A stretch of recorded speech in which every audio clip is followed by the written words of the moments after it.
தாய் தமிழ் உறவுகளுக்கு வணக்கம். மலையிலிருந்து உருட்டிவிடப்பட்டவரை காப்பாற்றிய அன்னை மரியாள் என்ற தலைப்பில் இந்த காணொளியை காண்கிறோம். மலையிலிருந்து கீழே உருட்டிவிடப்பட்டவரை காப்பாற்றிய அன்னை மரியாள் என்ற தலைப்பில் இந்த காணொளியை நாம் காண்கிறோம். புனித எராஸ்மஸ் எல்மோ. புனித எராஸ்மஸ் எல்மோ இவர் இத்தாலியில் ஒரு பாதிரியாராக பணியை ஆரம்பித்தவர். இவர் பேராயராக பணியாற்றினார். இவர் பேராயராக பணியாற்றிய பொழுது அநேக மக்களுக்கு நன்மைகள் செய்தார். மாலுமிகளுக்கு பிரசங்கம் செய்தார். இவருடைய கத்தோலிக்க விசுவாசத்தை பார்த்த மன்னர்கள் இவரை விசாரித்து காவலில் வைத்தனர். இவர் காவலில் இருந்த பொழுது அதிசயமாய் அன்னை மரியாள் இவருக்கு தோன்றி இவரை வழிநடத்தி இவரை தப்புவித்தார். மீண்டும் அவர் கத்தோலிக்க விசுவாசத்தில் உறுதியாக இருப்பதை கண்ட மற்ற மன்னர்கள் இவரை சிறைபிடித்தனர், விசாரித்தனர். அப்பொழுது தன்னுடைய விசுவாசத்தை மீண்டும் அவர்கள் முன் அறிக்கையிட்டார். இவரை கொல்ல முடிவு செய்தனர்.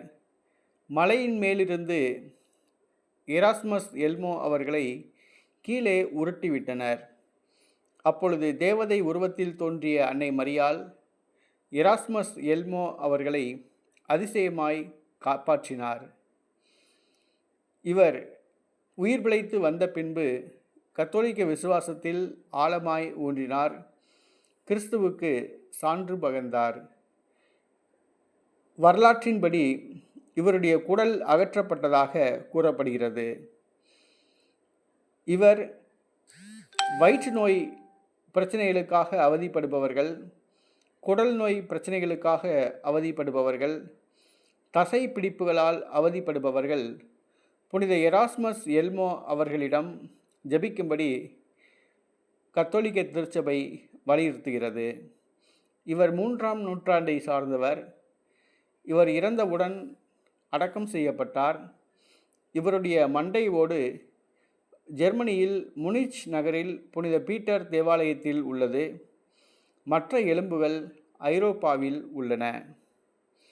புனித எராஸ்மஸ் எல்மோ மன்னர்களால் சிறைபிடிக்கப்பட்டு மலையிலிருந்து கீழே உருட்டிவிடப்பட்ட பொழுது அன்னை மரியாள் இவரை காப்பாற்றினார். வரலாற்று ஆவணங்கள் தெரிவிக்கின்றன. இந்த சம்பவம் அன்னை மரியாள் செய்த மிகப்பெரிய அதிசயமாக பார்க்கப்படுகிறது.